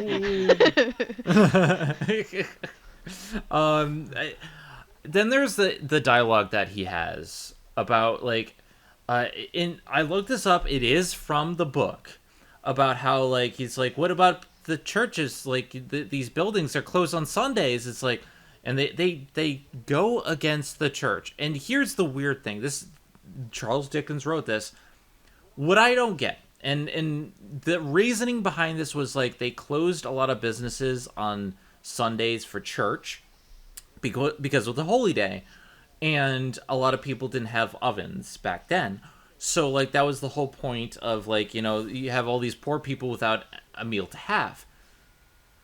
But that flies in the face of this is supposed to be a Christmas carol about Jesus and God, and yet you're decrying the church for they're saying the men of the cloth don't represent us, and I'm just like, what? Honestly, like, I had been making Jesus jokes since he appeared, and the fact that he outright alluded to himself being Jesus Christ, I'm like, okay, this is going a bit far now. I was making jokes, but you're taking this literal. It's like, dude, you are not Jesus. You were not even close to being Jesus. I've seen other versions of Christmas Past that were way more Jesus than you. It just, I don't know. This guy just like bothered me so much. It's like he's like a crazy person that just threw on a robe and like is spouting all this nonsense, and you're just supposed to go with it because oh, he's not going to be around that long. Just give him some time. Yeah, it's just like there's so many things off, and it's like I haven't personally read A Christmas Carol, so take this with a grain of salt. But I did look it up. Like, this dialogue was in the book, and it makes me wonder what Charles Dickens was trying to convey there. Maybe he was anti like organized religion and just like trying to put the faith of like the holiday. It just doesn't come across. Does that make sense? Yeah, I could see that. I mean, you look at his other works, and they're pretty dour, and it kind of makes it clear that he believes there is no God, given how much a lot of his characters suffer in his books with, like, no salvation. So I totally would buy it in that sense. Like, I'm not extremely well versed on Charles Dickens as a person and his personal beliefs, but again, judging from his various books and just the tone that they all embody, and just by virtue of how much, like, all of the characters, even with the ones with happy endings, like, just by how much they suffer, it's clear this man does not believe in God, or at least does not believe in a merciful God. Is there anything else you guys want to add before I move on to the Ghost of Christmas barely in the film? Muppets did it better. I love that version of Christmas Present so much because he's so jolly. He has a nice laugh. He goes up to people on the street and is like hugging them, singing with them and stuff. Like, he is what I think of when I think of the Ghost of Christmas like Present. And like, I know he's like the most like one of the most well established versions, like in terms of how he looks and acts and stuff, but like this version just, dear God, like, how could you get this so wrong? Like, it is baffling to me. And then he's doing like a Beatles impression on top of that. It's just like, dude, come on. Don't make me think of like John Lennon or whoever whenever I watch this. I don't need that memory association. I mean, I pretty much said my piece on him. It's like, honestly, I don't know what else to say. It's like, what's the two children he has under the robe? It's like ignorance and want. Yeah, It's and it's like, yeah. I mean, I know sometimes they have them in adaptations. Sometimes they're completely glossed over. You don't even. It's like, I could take it or leave it. But this one, it's just like they just up and come out of the robe and attack him. It's like, usually they're just kind of like shivering under the robe and they get revealed and that's it. Barely talks about him. I mean, to be fair, I could what? see what they were going for, because, like, if you have children that are raised on those concepts, and they basically grow up, like, destitute and stupid, like, they inevitably turn to a life of, like, crime and, like, sexual servitude, as they showed, with the guy being, like, a knife-wielding maniac, and the girl being, like, a prostitute who ends up in the insane asylum. So, I could see what they were going for in that sense. It just... Combine that with the fact that the fucking ghost is deteriorating into a laughing skeleton, that just made it just way too much. I felt like they could have just kept it with the kids and left it at that. It's so extra. It's not necessary. It's like... It's so dour, and it's like, even in the George C. Scott version, which is like, I love the Ghost Christmas Present there, but I know some people could disagree because he throws Scrooge's words back in his face a lot. And it's like, but he's still jolly. He still gets the heart. This is the problem I'm having with this film. There's no heart. It has tone issues. It tries to be comedic. It tries to be dark. But it never has heart. And it just... I couldn't latch on to any piece of this. And I'm going to barely just gloss over the Ghost of Christmas barely in this film yet to come. He doesn't say words, so I don't know why... he's played by Jim Carrey, but okay. But like, in most versions of the tale, he guides Scrooge. He guides Scrooge to where he needs to be to see his impact when he dies. He points. He doesn't say a word. That's because because the future is unknown. That's the point. And yes, in the book there's mention of a ghostly carriage, but it's not usually more than a gloss over, like a cameo reference, because it's not important. Here they just have an entire chase scene with a carriage. Why? What purpose does it have to chase him if he's trying to tell him to be better? Like, this doesn't make a lick of sense to me. That's all I'll say. Just no. To be fair, like the coachman is part of like Irish folklore. Like, I don't know if you remember when we watched Darby O'Gill and the Little People, that whole climactic scene. Right, yeah. Yeah, because Yeah. like the death coach is a thing. It's usually like you have a banshee which screams to signify someone has died. Their scream summons the Dullahan, who is basically like a headless horseman. He's like the coachman for the carriage, and he basically collects the soul, brings them on the coach, and then brings them to the afterlife. So I could see the representation here, since it is, you know, a British story in that sense, with you know, some Irish references here and there. So I guess they're trying to allude to the fact that the ghost of the Christmas future is also a death coachman or a headless coachman or something.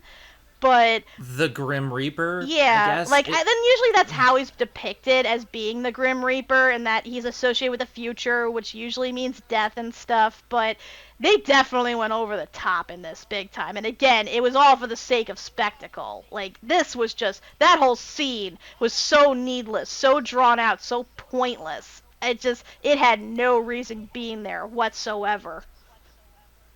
See, I see where you're coming from here, and one thing that Kat actually talked to me about recently, and I definitely agree, like, when I approach a lot of these films, I tend to not do as much research, because I wanna be blindsided by how weird some of these things are. In this film, I did try to do as much research as possible. I just didn't know as much about the folklore here. But I think it should go to show, like, you should know what you're in for with a Christmas Carol adaptation. You should, like, be able to take a look and see, okay, this is the tone. This would. I did not expect this, whatever this scene was. I don't think anybody did. This just came right out of nowhere. And like, from what I read in terms of the research and stuff, like, the whole point of him, like, being chased, the whole point of him, like, constantly falling throughout this film is supposed to reference the fact that he's being humbled through these experiences, and that, you know, the reason he doesn't take as much damage as he should is because he's, like, slowly starting to, like, lessen the burden of his soul and become more lightweight, you know, by virtue of losing his chains and whatever.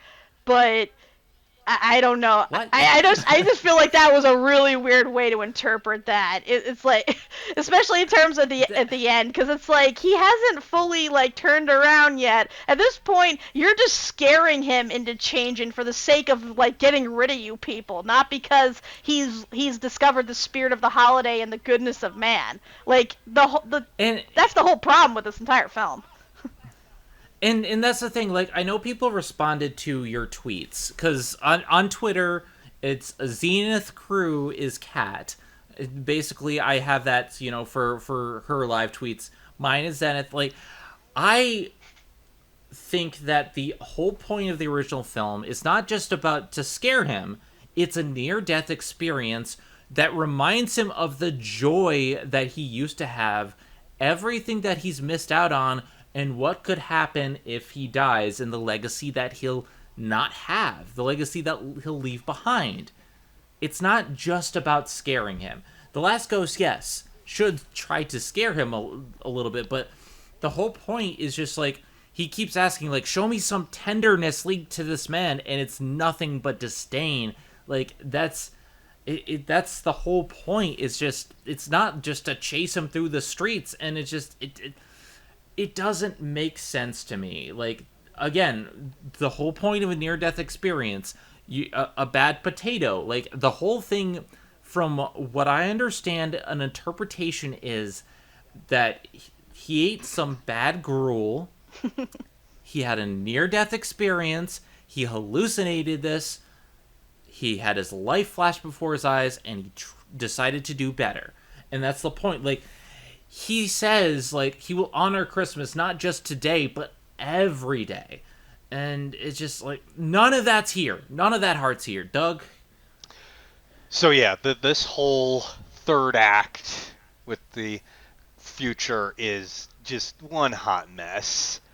Um, I'll give it that the fact that they have, rather than, some physical ghost be there, it's just shadow that, takes the form.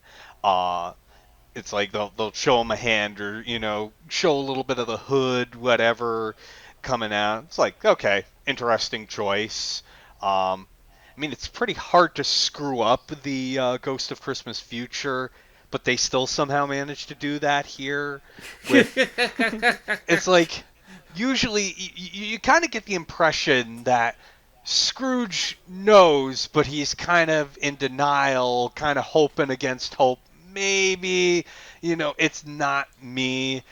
Let's keep pursuing this, see if maybe I'm wrong, until, eventually he could deny it no further. And here it just takes forever for it to sink in. Like, he gets to the grave and still, excuse me, still he's not freaking getting the message. And it's like, it's not help that you drew everything out. And also, we haven't really talked about Tiny Tim. Um, I mean, obviously, there's not much to him, but it's like, it's that one area in the present and in the future where you see this empathy, that he sees a child that is suffering yet is still, endlessly optimistic about life and how people view him. And then you see that snuffed out, and it's like, oh. And I think even Scrooge is like, oh, I could have, prevented this if I'd, been better to Bob. Uh, and then there's this version where it's like, so normally your adaptation is, Bob Cratchit is coming back from the grave. We assume Tiny Tim's already buried, but then, he goes upstairs and there's a what appears to be a body in the bed. That was so disturbing, and I have no clue why they had that there. It's like, why couldn't you already had him in the grave? Why did we need to see the silhouette of that? Seriously, there are 4 dead bodies in this movie, not counting the ghost. You have dead Marley, you have the Ghost of Christmas Present deteriorating into a skeleton, you see the covered corpse of Scrooge after he died, and then you see the corpse of Tiny Tim.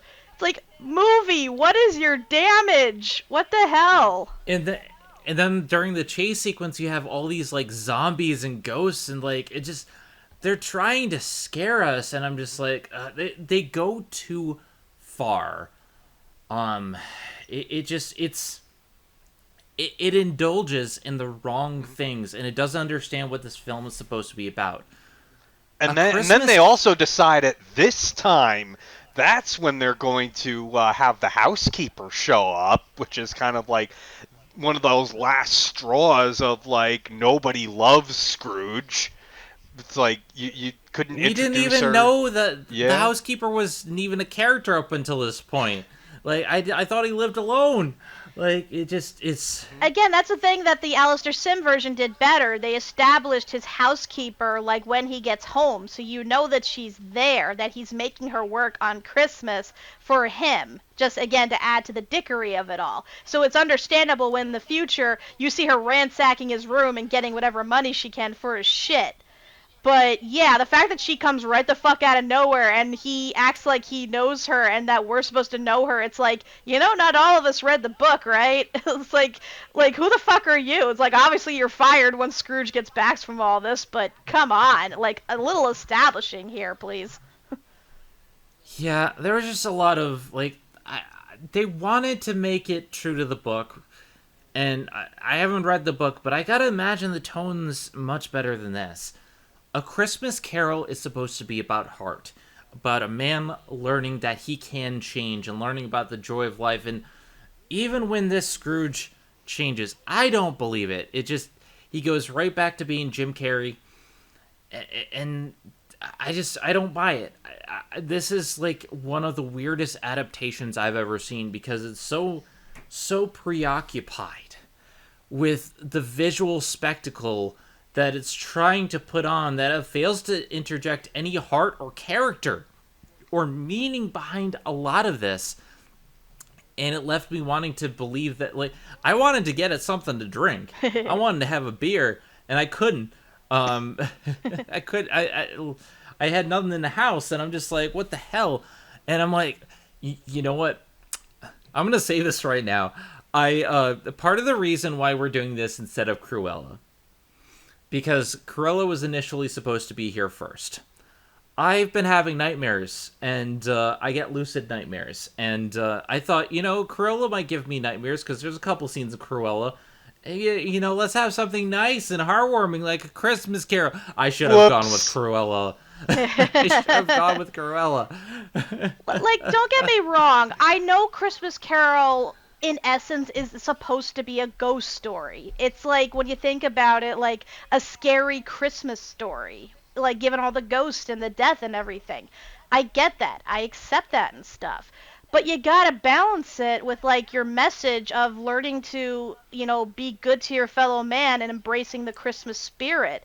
And it just felt like they went way more for the scary ghost aspect as opposed to the Christmas message. And granted, I'm the type of person who's sick of Christmas at this point, so I don't like those that are so saccharinely overt in terms of their message. But in this case, it's like, you really need this here because you don't buy Scrooge's transformation out of like his icy heart melting and him embracing the good. It's more just, oh, I don't want to be visited by these ghosts anymore. I don't want to see any more of this horrible shit. I don't want to be haunted for the remainder of my life. So I'm just going to be good because they put the fear of God in me. It's like, how is that a feel-good story here? That's not why people tune in to watch Christmas Carol. Hell, they did an even better job when Doctor Who met Charles Dickens with ghosts. That was a thing. Don't skip Eccleston. I will say this, though. One thing that I thought was pretty interesting was they actually showed Scrooge's exact birth date. Like, you never see that. Like, at the most, they'll reference, like, the year he was born, but you never, like, see his full birthday, and they even almost allude to, like, the exact date that he dies. And, like, he actually does die on Christmas, and it's implied that he dies the following year along with Tiny Tim. So, with this literally being a last-ditch effort to, like, save himself from that fate, like, I can actually appreciate it in that regard, because it kind of makes, like, the seriousness of this, like, sink in a little further. And yeah, they've already been doing that with the scary aspect, but I felt like that's really what hammers it home.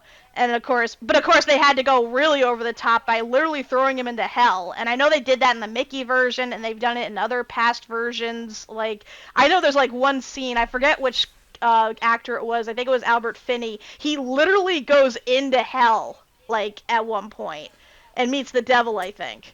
But, like, I don't know. For me, I felt like that was, like, one of the good things that they actually did was, showing the dates, because it just made the whole thing that much more dire. Because when you think about it, this whole story really isn't about saving Scrooge, per se. It's about saving Tiny Tim through Scrooge, and showing that he only has, like, a year to do it.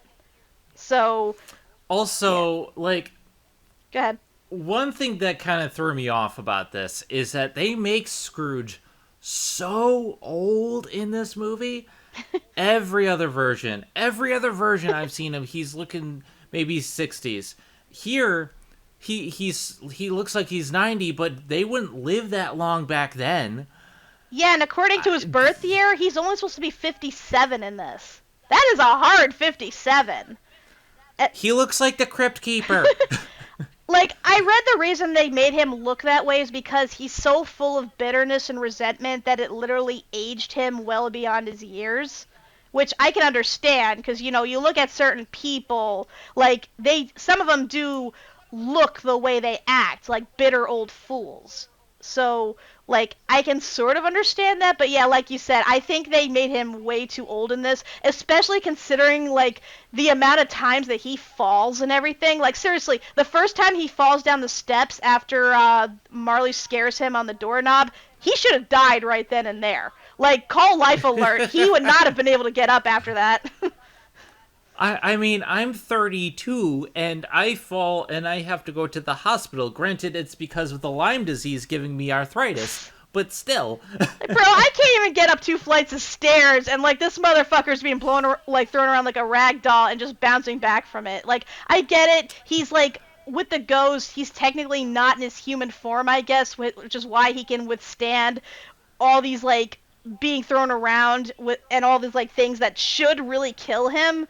But even so, it's like, you're really pushing our suspension of disbelief by having a man that looks like the equivalent of Mr. Burns basically being turned into freaking Benny Hill. So this is how Mr. Burns got his groove back, by flying to the moon. It's like, let's look at this guy, like, on the Dick Van Dyke Show and see who survives more pratfalls. Well, we've gone almost 2 hours now. I think I've said almost all I can say. Doug, do you want to give your final thoughts? Yeah, I think we're all in agreement. We don't like this version. There are a couple. It's very, you know, grasping at straws to find anything that we actually like about it. There's one instance, and I mentioned earlier, there's like one instance where there's like justification, I guess, for Jim Carrey to be in this. At the end, when he walks by the carolers and they clam up, and then he goes, "And heaven!" I'm like, oh, that is the most Jim Carrey thing to do. I do admit that was like, funny. Okay. Yes. That was funny. Like I said, that was a very appropriate Jim Carrey, type of thing to do. And I'm like, okay, you actually got me to smile there. Although I do want to point out one little inconsistency here. Joy to the World hadn't been written at that point. It didn't get written until like a few years later. So, yeah. Fine. No, then I take it back. I take it all back. This movie's horrible. 0 out of 10. Too much water. It's just very baffling. I think they put way too much emphasis on, the 3D and, trying to be scary over, how any of these characters would actually act. Took way too much time on things that really did not need to be taken time with. Just very baffling choices in general. I will say one thing I was disappointed with in terms of the ending. Because when you think about it, out of the 3 Disney movies, this is the only version where he actually goes to his nephew's house instead of Bob Cratchit's. Which makes sense, because again, that was in the book, that was in a lot of, like, the Christmas Carol adaptations, because, he wants to spend it with his family for, like, the first time ever. But I've seen other versions do it, like, so much better, because, like, he shows up all awkward, and yeah, they accept him, but he still looks awkward by the end. He's not really, like, engaging so much. Like, he talks to some people, but you don't really get that feel-good sense. And then, of course, they skip right to when he goes into work and then promotes Bob. But, like, I've seen other versions done where, like, he actually goes up to Fred's wife and he actually apologizes to her for how he was acting. And then he dances with her. And it gives you, like, that warm, feel-good sense of everything, that he truly has changed and has embraced loved ones in his life. And even like the other versions where he does go to Bob's house, those were a lot more lighthearted because he's going to Bob directly and apologizing with his actions and showing that, he wants to do right by him. I just didn't really get that warm, fuzzy feeling like by the end of this. Yeah, like for me, it's just a misstep, and it's totally inconsistent all over the place.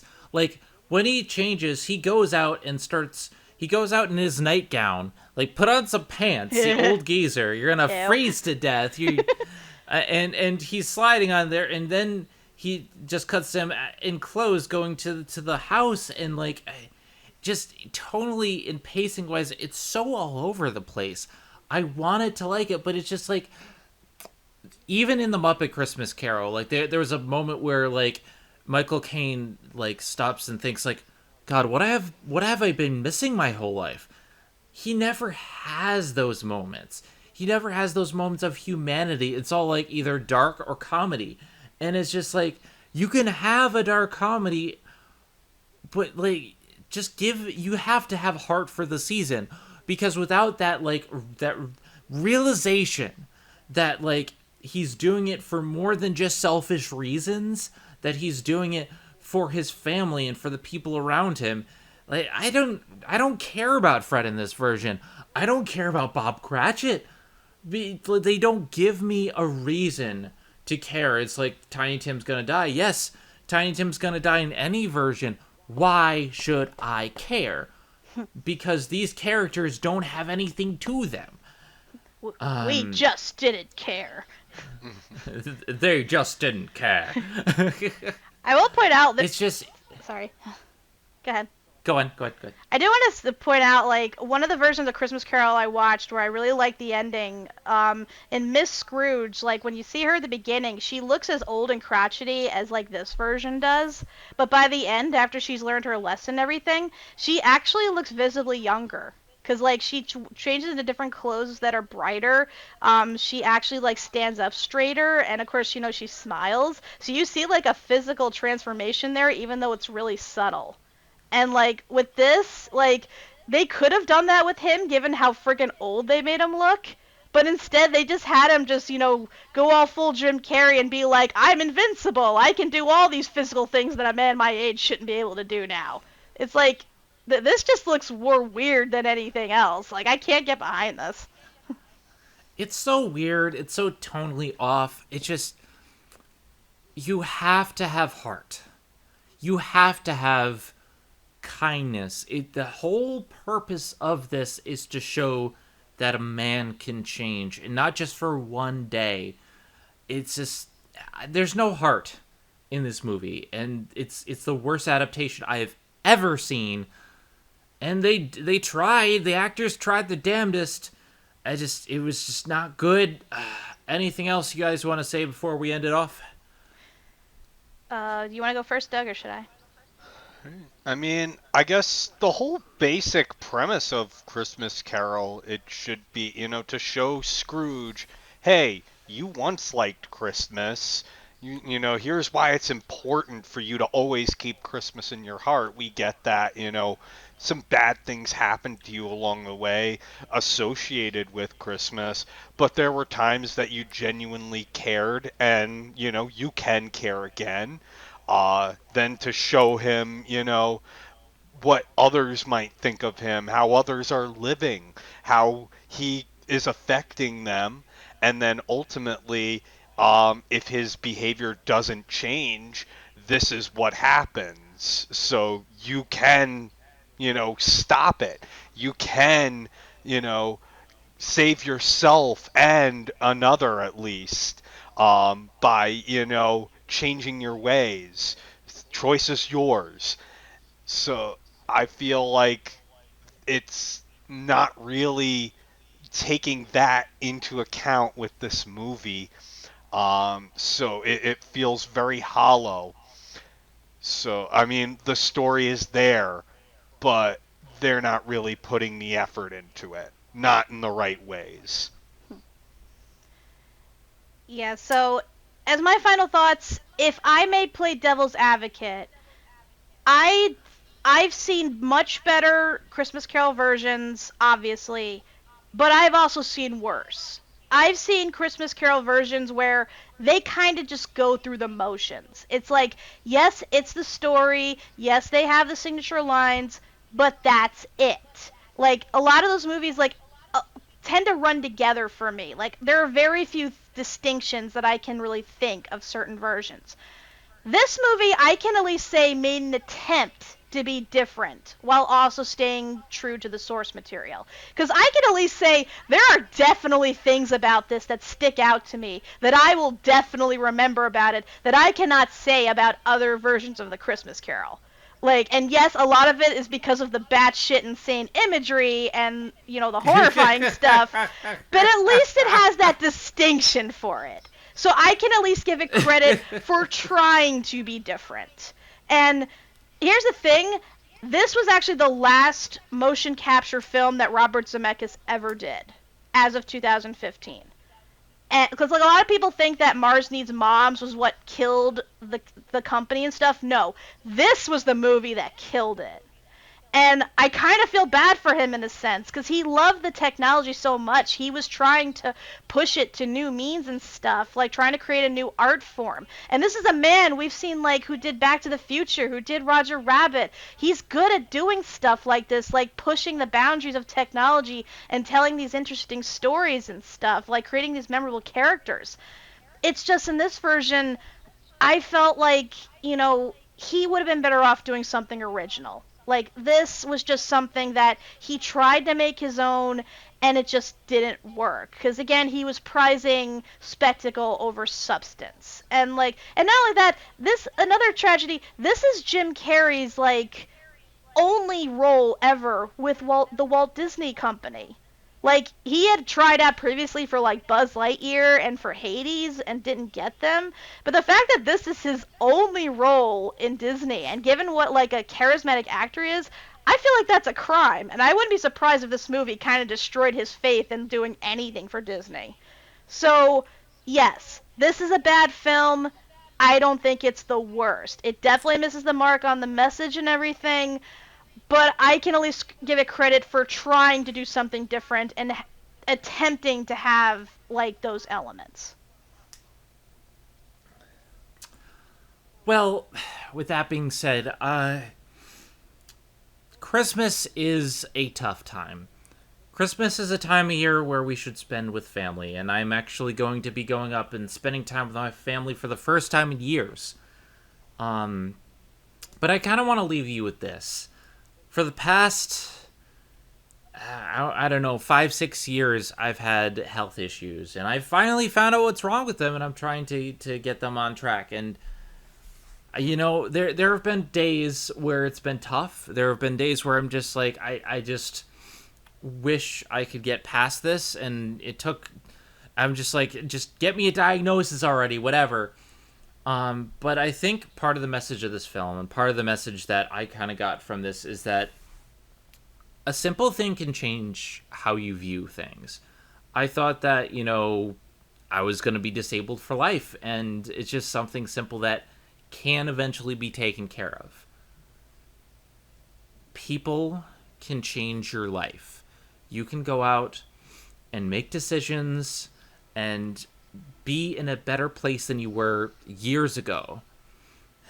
I'm in a better place in many respects than I was many years ago, and I think we can all attest to the fact that, you know, while in the moment things seem dour, there's always something just around the corner. Amen. With that being said, I am Zenith Warrior Princess, the cutest of ghost buns. I'm Kat McBerry. I'm Doug McBerry. And we will see you next time for our annual New Year's review of the top 14 Disney films of 2022. God, we need to shorten this down. You know what? Stop that. For 2023, we're going to cut it to 10 because this is too much. No, I agree. I already explained we're doing a size cap on that because, seriously, the amount of shit Disney's putting out, like, it's getting ridiculous, for certain. But it should be fun, especially with a lot of the stuff that came out this year, as mediocre some of it has been. But if So we'll discuss that, if I may do and my we'll discuss. sorry. Go on, go on, If go I on. may Sorry. do my yearly holiday spiel, to everyone out there listening to us who has stayed with us all these years, I want to say thank you. And in terms of the holiday greetings, Merry Christmas, Happy Hanukkah, Crazy Kwanzaa, a Tip-Top Tet, a solemn and dignified Ramadan, a festive Yule, a rip-roaring Saturnalia, a Festivus for the rest of yous, and for all you humbugs out there, happy shut the fuck up.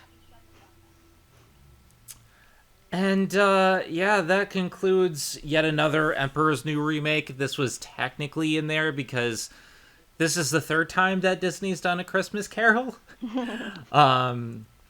So we have that, and we're gonna be talking about Cruella and a few others in the future. So look forward to that. But we're also gonna get back to classic Disney stuff eventually. I want to be done with these terrible films. All right, have a good one, everybody. Bye. Merry Christmas! Marty, we gotta go back to Dickensian England Christmas. It's your ancestors, Marty. They're riding on the back of a horse carriage, like you were doing in all three of the Back to the Future movies. That's awesome.